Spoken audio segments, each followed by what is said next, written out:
Hello friends, good morning, नमस्कार, राम राम। कैसे हैं आप सब लोग? आशा करते हैं आप सब लोग अच्छे होंगे और भगवान से प्रार्थना करते हैं आप सब लोग हमेशा अच्छे रहें। Welcome back to my new class. आज हम लोग आप लोगों को अपनी क्लास में कुछ क्वेश्चन वर्ड्स के बारे में बताने जा रहे हैं। वैसे तो जनरली क्वेश्चन वर्ड्स मैंने कल कुछ लिखाए हुए थे आपको पिछली क्लास में, तो वो आप लोगों ने अच्छे से एक्सप्लेन किए होंगे। अभी मैंने डिसाइड किया है कि सारे क्वेश्चन वर्ड्स को हम ऐसा करेंगे, वन बाई वन करके मैं एक्सप्लेन करूंगा और ज्यादा लॉन्ग क्लास नहीं करके हम लोग छोटी छोटी क्लासेस में दो या तीन क्वेश्चन वर्ड्स को हम वन बाई वन करके अलग अलग एक्सप्लेन करेंगे। तो आई थिंक आप लोग उसको बहुत अच्छे से सीख पाएंगे। आज हम आप लोगों को कुछ ऐसे क्वेश्चन वर्ड्स के बारे में बताने जा रहे हैं कि कुछ वर्ड्स को मतलब कुछ होता है लेकिन उसमें हम कुछ ऐड करते हैं तो मतलब कुछ और निकलता है। तो थोड़ा सा हमने इनको भी सीखना है, क्योंकि क्या होता है ना, जब हम लोग स्पोकन इंग्लिश में चलते हैं, जब ज्यादा बोलचाल में बातचीत करते हैं तो इस तरीके के वर्ड्स का मोस्टली यूज करते हैं। दूसरा, क्वेश्चन वर्ड को इसलिए भी अच्छे से जानना जरूरी है कि जितने भी हम अभी कुछ टेंस पढ़ेंगे, जितने भी टेंस के हम लोग सेंटेंस सीखेंगे, उनमें हमें क्या करना होता है कि क्वेश्चन वर्ड्स को क्वेरीज के लिए यूज करना होता है। तो I think it is very mandatory. अभी हमने आपको कुछ ऐसे क्वेश्चन भी बताए थे कि जिससे क्वेश्चन पुटअप करते हैं, क्वेश्चन वर्ड नहीं होता है, लेकिन वो सेंटेंसेस हेल्पिंग वर्ब से स्टार्ट होते हैं या मॉडल से स्टार्ट होते हैं, तो उनका आंसर हमेशा यस या नो में आता है। तो अभी हम लोग इसको सीखते हैं, इसके बाद फिर धीरे धीरे ग्रेजुअली उस पर भी डिस्कस करते रहेंगे। तो आज हमने लिया है व्हाट फॉर। अब यहाँ आप देखिए, व्हाट का मतलब क्या होता है, यानी क्या होता है, और फॉर का मतलब के लिए होता है। लेकिन जब इन दोनों को एक साथ हम एक क्वेश्चन पुटअप करने में, जब हम क्वेरीज में यूज करते हैं, तो इसका सेंस निकल के आएगा क्यों और किस लिए। जैसे भी हम आपसे कहें आप दिल्ली क्यों जा रहे हैं, तो जनरली ऐसे भी कहते हैं भाई are you going to Delhi. लेकिन यदि आप ऐसे भी बोले what are you going to Delhi for, तो भी मतलब वही निकल के आएगा कि आप दिल्ली किस लिए जा रहे हैं या आप दिल्ली क्यों जा रहे हैं। तो इस तरीके से भी सेंटेंस को बना सकते हैं। सेकंड वन हमने लिखा है हाउ ऑफन, कितनी बार। अब यहाँ आप देखेंगे हाउ मीन्स कैसे होता है और ऑफन मीन्स क्या होता है, अक्सर। तो अब ऑफन में यहाँ आप देख पा रहे हैं, यहाँ हमने लिखा हुआ, अगर आप वैसे देखेंगे ऑफ्टेन, OFTEN, तो लिखा ऑफ्टेन जाता है, लेकिन इसका प्रोनाउंसिएशन जो एक्सेंट होता है वो हमेशा ऑफन होता है। तो just you have to accent it, how often, कितनी बार। ठीक है, तो इसको भी अभी वन बाई वन दोनों को हम कुछ सेंटेंसेस के बारे में बताएंगे। जैसे कि आप कितनी बार कार चलाने जाते हैं, how often do you go to drive car, आप कितनी बार स्विमिंग करने जाते हैं। तो इस तरीके से कुछ सेंटेंसेस हम दोनों के एग्जाम्पल्स अलग अलग बताते हैं, तो आप लोग अच्छे समझ पाए। हाँ, इसको आप लोग बहुत अच्छे से अंडरस्टैंड करेंगे, क्योंकि जब जनरली आप स्पोकन इंग्लिश में आएंगे, ज्यादा आप बातचीत करेंगे, तो इनका यूज हम लोग ज्यादातर करते हैं। चलिए कुछ एग्जाम्पल्स लिखते हैं, इसके बाद आप लोग समझ पाएंगे। मैंने अभी सेंटेंस लिखा है, first word is here, what did your weather go there for. आपका भाई वहां क्यों या किस लिए, दोनों में से आप किसी को भी लिख सकते हैं, गया या गया था। यानी आपका भाई वहां किस लिए गया था, या आपका भाई वहां क्यों गया था, या आपका भाई वहां क्यों गया, या आपका भाई वहां किस लिए गया। ऐसे नहीं बोलते हैं, तो कहते हैं ना व्हाट डिड योर ब्रदर गो, आपका भाई वहां क्यों गया, किस लिए गया, इस तरीके से बोलते हैं। तो वहां हम लोग क्या करते हैं, व्हाट और फॉर को यूज करेंगे इस तरीके से। गो टू दिल्ली फॉर, आप दिल्ली क्यों और किस लिए जाते हैं, आप दिल्ली क्यों जाते हैं, किस लिए जाते हैं। इस तरीके से हम लोग जब पूछते हैं, हालांकि मैं थोड़ा सा जोर डाल के बोल रहा हूँ, ऐसे ही जब हम लोग घर में हमारे पेरेंट या कोई लोग हमसे ऐसे बोलते हैं कभी कभी, तो उसको इस तरीके से लिखते हैं।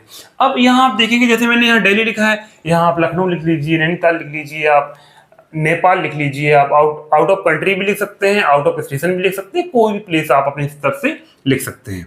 और यहाँ आप जैसे गो देयर, गो एक्सेट्रा, कुछ भी, मॉल, सिनेमा या पार्क या बस स्टैंड एक्सेट्रा, जो भी है, इस तरीके से आप इनको सेंटेंसेस को बना सकते हैं। अब इस सेंटेंसेस को अभी तुमने ये देखा पास्ट और ये प्रेजेंट में चल रहा है, इसको हम लोग मॉडल्स के साथ, फ्यूचर में भी और मॉडल्स के साथ भी अलग अलग यूज कर सकते हैं। कुछ दो सेंटेंसेस हम आपको वैसे ही बता देते हैं। हाँ, आप ये सोच लीजिए कि ये जो मैं बता रहा हूं, इसको आप लोग बहुत अच्छे से सीखते चलिए, क्योंकि इसका यूज अभी हम आगे चल के भी बहुत कराने वाले हैं। तो ये थोड़ा सा आप लोग इसको अच्छे से रिमेंबर रखेंगे, इसको आप रिकॉल करेंगे, तो आपको बहुत काम आने वाला है।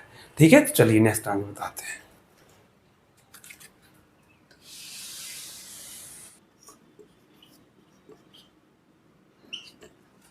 सी फ्रेंड्स, हमने यहां लिखा, just I have written that what will you go to Agra for, आप आगरा क्यों किस लिए जाएंगे। अभी देखिए, पहले पास्ट और प्रेजेंट की बात चली थी, मैंने फ्यूचर की बात की, आप किस लिए आगरा जाएंगे। अब यहाँ बिल के साथ, यहाँ यू के बाद आप बी भी लगा सकते हैं।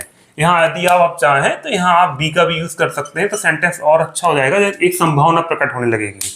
तो आप ऐसे भी बोल सकते हैं what will you be go to Agra for, आप आगरा क्यों किस लिए जाएंगे या किस लिए जाने का प्लान कर रहे हैं, क्यों जाएंगे। इस तरीके से हमारे पेरेंट्स भी बोलते हैं। कभी हमने बोला कि पापा मुझे आगरा घूमने जाना, तो पूछेंगे आप आगरा किस लिए जाएंगे, क्यों जाएंगे, स्टडी करो।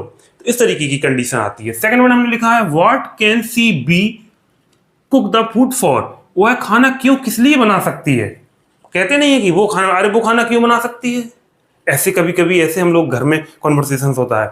तो वहां यहां पर भी सेम सिचुएशन है, आप बी का यूज करेंगे तो संभावना प्रकट होगी, नहीं भी करेंगे तब भी बोलने वाली इंग्लिश में चल जाता है, लेकिन करेक्टली आपको बी का यूज करना चाहिए। तो इस तरीके से आप, ये मॉडल आ गई तो मॉडल का भी यूज कर सकते हैं आप। इसी तरीके से आप कितने अलग अलग टेंसेस में, कितने सारे सेंटेंसेस में इसको यूज कर सकते हैं। अभी जब आगे हम लोग प्रॉपर टेंस पढ़ेंगे तो बीच बीच में एज ए रिवीजन, आप लोगों को रिवीजन करवाने के लिए हम इनको भी बीच में आपको बताते चलते हैं। चलिए अब इतना आप लोगों को आई थिंक समझ में आ गया होगा, इतना आप लोग समझ गए होंगे आई थिंक। और इसमें थोड़ा सा इतना और हम आपको बताते हैं कि ये क्वेश्चन जितने भी व्हाट फॉर से जो आप लोग क्वेश्चन पुट अप करते हैं, तो इनका आंसर हमेशा रीजन में आता है। क्यों, किस लिए। जब आपसे कोई कह रहा है आप किस लिए ऐसा करेंगे, आप वहां क्यों जाएंगे, तो आप बताएंगे ना क्योंकि हमें वहां स्टडी करने जाना है या हमें ताजमहल घूमने जाना है। पापा ने पूछा आप आगरा किस लिए जा रहे हैं, तो क्या कहोगे, कह सकते हो पापा मैं आगरा ताजमहल घूमने जा रहा हूं, है ना। तो इस तरीके से आप लोग जो भी इसके थ्रू जो भी आंसर आप करोगे ना, वो सारे आंसर जो है ना वो रीजन बताने के लिए होंगे। समझ गए ना। जैसे वाई में होता है सेम सिचुएशन, यहाँ पर भी जैसे मैंने पिछले वीडियो में बताया था आपको। तो जब भी इस तरीके से क्वेश्चन पुटअप किए जाएंगे तो इनके आंसर हमेशा आंसर में रीजन आएगा। और आप सब लोग, अगर आप लोगों को वीडियो अच्छे लग रहे हैं तो प्लीज लाइक शेयर कमेंट करते चलिए। और आप यदि हमारे चैनल पर नए हैं तो प्लीज आप हमारे चैनल को सब्सक्राइब करिए और ज़्यादा से ज़्यादा लोगों को शेयर करके आप बताइए। चलिए अब हम लोग हाउ ऑफन के बारे में बात करते हैं।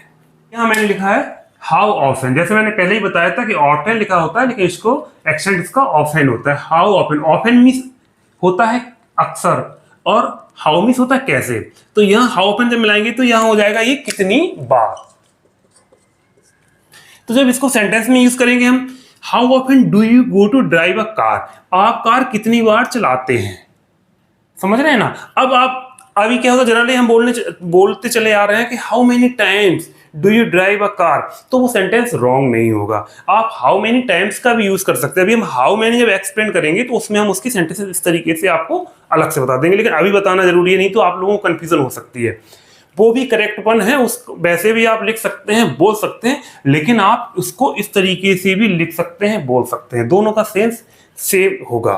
तो दोनों बहुत आर करेक्ट वन। तो यहाँ अब कुछ नया बताना है ना आपको, जैसे वो तो आप यूज करते ही हैं लेकिन आप इसको भी यूज करिए, ये भी करेक्ट है। तो यहाँ आप कितनी बार कार चलाते हैं, यानी यहाँ एक फ्रीक्वेंसी, मतलब एक किसी चीज को दोहराना, कितनी बार बार करना, कितनी बार करना, जैसे फ्रीक्वेंसी जाहिर होती है आंसर में। इस तरीके क्वेश्चन पुटअप करते हैं। अब दूसरा हमने पूछा how often did you read this book, आपने यह किताब कितनी बार पढ़ी। तो आप बोल सकते हैं, इसका आंसर हम नंबर्स में भी दे सकते हैं, हमने इसको 4 बार पढ़ी, 10 बार पढ़ी, या ऐसे ही बोल सकते हैं पढ़ी थी। समझ रहे ना। तो आप ऐसे ही बोल सकते हैं how many times did you read this book, तो वो रॉन्ग नहीं होगा, वो भी करेक्ट वन होगा। तो ऐसे आप हाउ ऑफन को यूज करेंगे, हाउ प्लस ऑफन ऐड करेंगे तो हाउ ऑफन बनेगा कितनी बार। अब इतना आप लोगों को समझ में आया होगा। अब इसको हम लोग फ्यूचर में और मॉडल्स के साथ भी बना सकते हैं, वो हम आपको 2 सेंटेंस और बता देते हैं। आई थिंक आप लोग समझ पा रहे होंगे, फिर भी एक बार एक्सप्लेन करते हैं आपको। See friends, just I have written here how often will you read this book. ये देखो, अभी मॉडल्स की बात आ गई, बिल, सेल, बिल, वुड, ये भी मॉडल्स में ही आते हैं। Can, could, may, might etcetera, इन सब में यूज कर सकते हैं। अभी मैं सिर्फ ये 2 एग्जाम्पल बता रहा हूँ, बाकी मोर एग्जाम्पल्स मैं नेक्स्ट क्लास में बता दूंगा आपको। How often will you read this book, आप यह किताब कितनी बार पढ़ेंगे। ऐसे ही बोल सकते हैं how many times will you read this book, वो भी करेक्ट वन होगा। How often can you read this book, यहाँ कैपेसिटी आ गई, यहाँ इच्छा आ गई, यहाँ कैपेसिटी आ गई, लेकिन फ्रिक्वेंसी दोनों में है, कितनी बार, बार बार, है ना। तो उसका आंसर हमेशा कितनी बार, बार बार नंबर्स में आएगा, 10 बार, 5 बार, 4 बार, 2 बार, इस तरीके से। तो आप यह किताब कितनी बार पढ़ सकते हैं। तो इस तरीके से इन सेंटेंसेस को आप बहुत अच्छे से बना सकते हैं। आई थिंक आप लोगों को ये जितना मैंने भी बताया हाउ ऑफन व्हाट फॉर समझ में आया होगा। फिर भी अगर आप लोगों को कोई भी डाउट है तो प्लीज आप लोग कमेंट बॉक्स में लिखिए, मैं उसको क्लियर कर दूंगा। तो कोशिश तो मैं कर रहा हूँ कि आप लोग अच्छे से अच्छा सीखते चलें। और अभी आप लोगों को थोड़ा लग सकता है कि ये बहुत स्लो पढ़ा रहे हैं, ग्रेजुअली चल रहा है, अभी थोड़ा ग्रेजुअली चलाएंगे, क्योंकि कुछ लोग ऐसे भी जो बिल्कुल नए सीख रहे हैं तो उनको थोड़ी दिक्कत हो जाएगी अगर ज़्यादा फास्ट बताएंगे। तो हमें लग रहा है 2-2 3-3 कर करके एक क्लास में 2-3 बार 2 क्लास 3 क्लास में क्लियर कर देंगे तो आप लोग अच्छे से समझ पाएंगे। कोई भी अगर आपको डाउट है तो आप लोग कमेंट बॉक्स में लिखिए, हम उसको सॉल्व करेंगे। और हाँ, अगर आप लोगों को वीडियो अच्छा लग रहा है तो प्लीज़ आप लाइक करिए, शेयर करिए और कमेंट जरूर करिए। और अगर आप हमारे चैनल पर नए हैं तो प्लीज़ चैनल को सब्सक्राइब करिए। और आज के लिए I think that's all for today. अब मिलते हैं नेक्स्ट क्लास में, तब तक आप लोग अपना बहुत ख्याल रखिएगा और हमेशा अच्छे, please take care yourself forever. और God bless to all of you. भगवान से प्रार्थना करते हैं कि आप सब लोग हमेशा अच्छे रहें। मिलते हैं नेक्स्ट क्लास में। Thank you so much for watching. नमस्कार।